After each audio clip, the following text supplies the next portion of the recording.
Hey, what's going on? This Pac-Man Jones with Savannah Seaport News, and today I just have another weekend recap for you.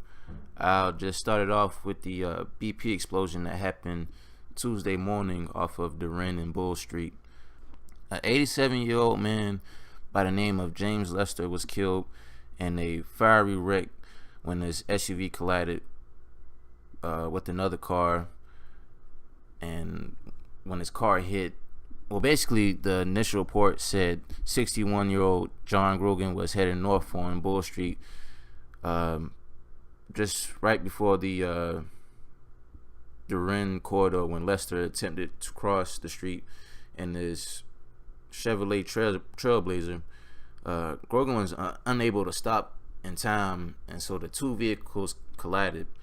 And then after when the collision happened, Lester then accelerated through and then hitting the gas station parking lot and striking the pump and dislodging the tank.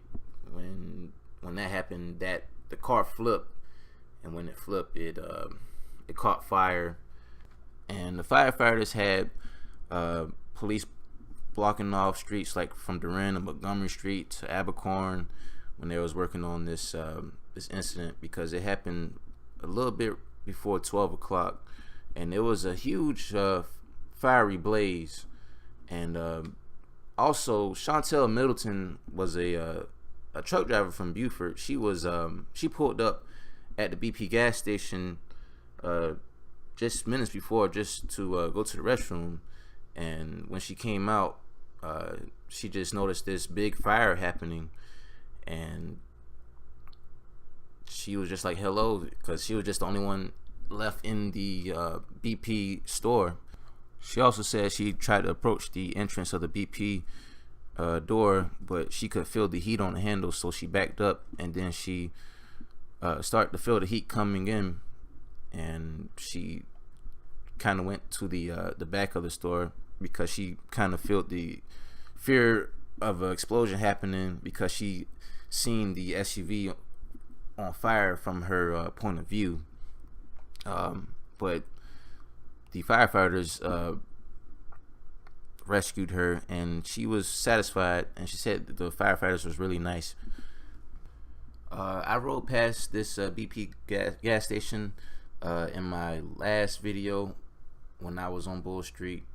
I'll try to ride by it in a later video just to show you guys the damages, and I mean, it's just still like a crime scene. It's covered in yellow tape still. I don't think they worked on the store. So any other updates, I'll let you guys know. And then my next piece of news, we had a guy that broke into a Five Guys Burgers and Fries off Whitmarsh Island around 2 a.m. Thursday. 20-year-old Brandon Johnson stripped naked before smashing windows, and he broke inside, and when the police was getting close, he fled. And then also he went nearby to a residence off by Tully Island and broke into the house, punched the guy in the face. The victim has broken bones in his face because he hit him so hard, and the police luckily was following the guy. It took pepper spray and tasers and brute strength from multiple police officers before Johnson was subdued, and it says several officers were hurt in the process. And in the video I done before, in my last weekend recap with the First Bryan Baptist Church, I did that video with the guy, the 32-year-old Orianda Odom,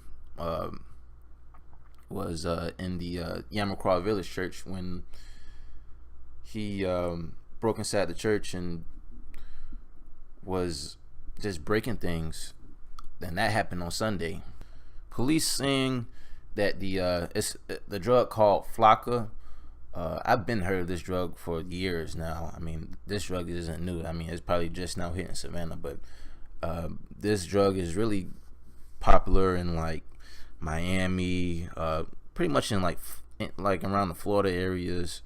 I haven't really heard of it being in Atlanta. Maybe it is, but it's a very strong drug, and it's not really saying that it's saying it's probable in the guy that did the first attack on the church, but they know it's for sure that it had it in the system for the 21-year-old Brandon Johnson.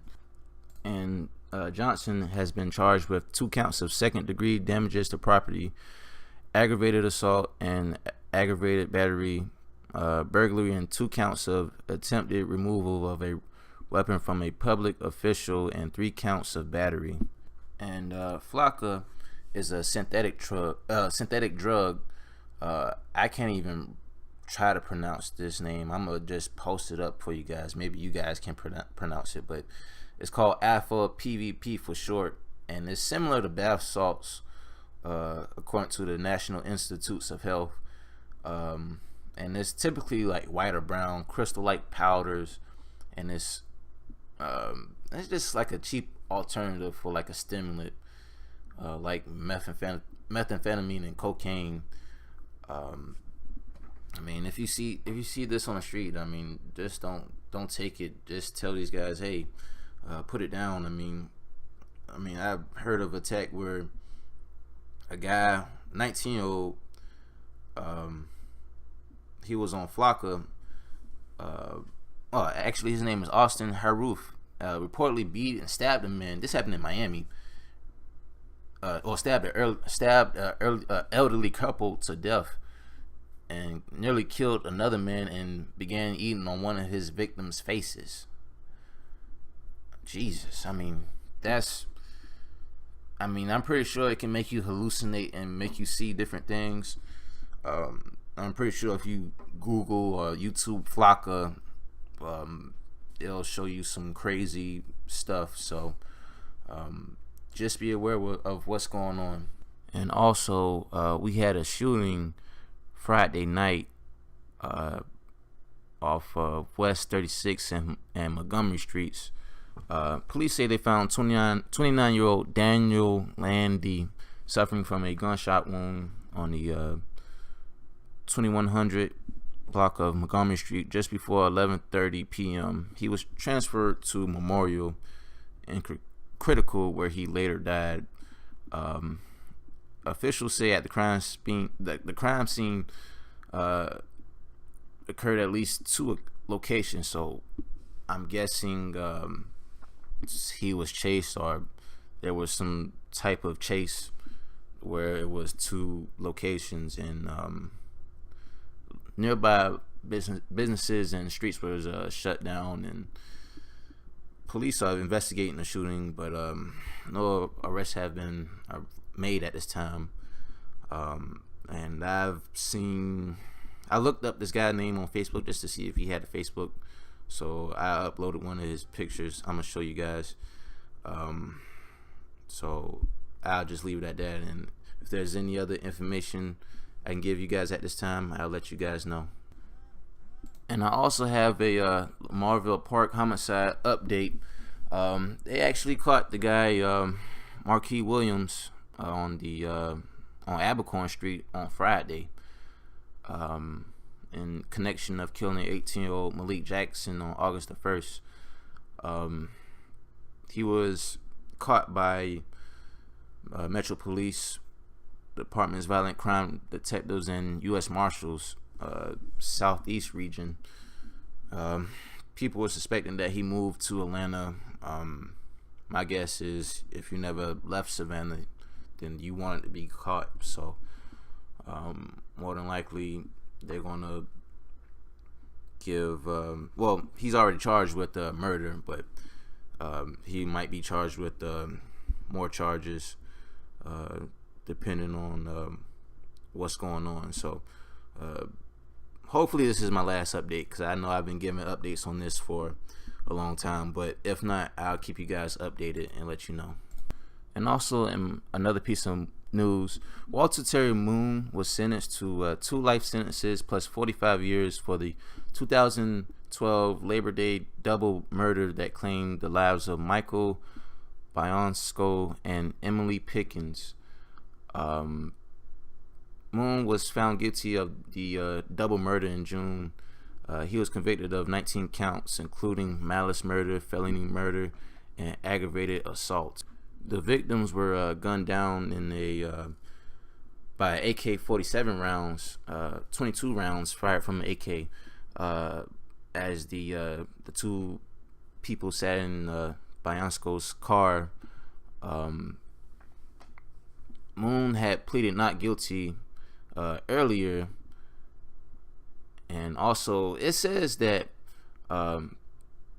before he was convicted, he rejected a plea offer of 20 years to serve on reduced counts of voluntary manslaughter plus 10 years consecutive on probation.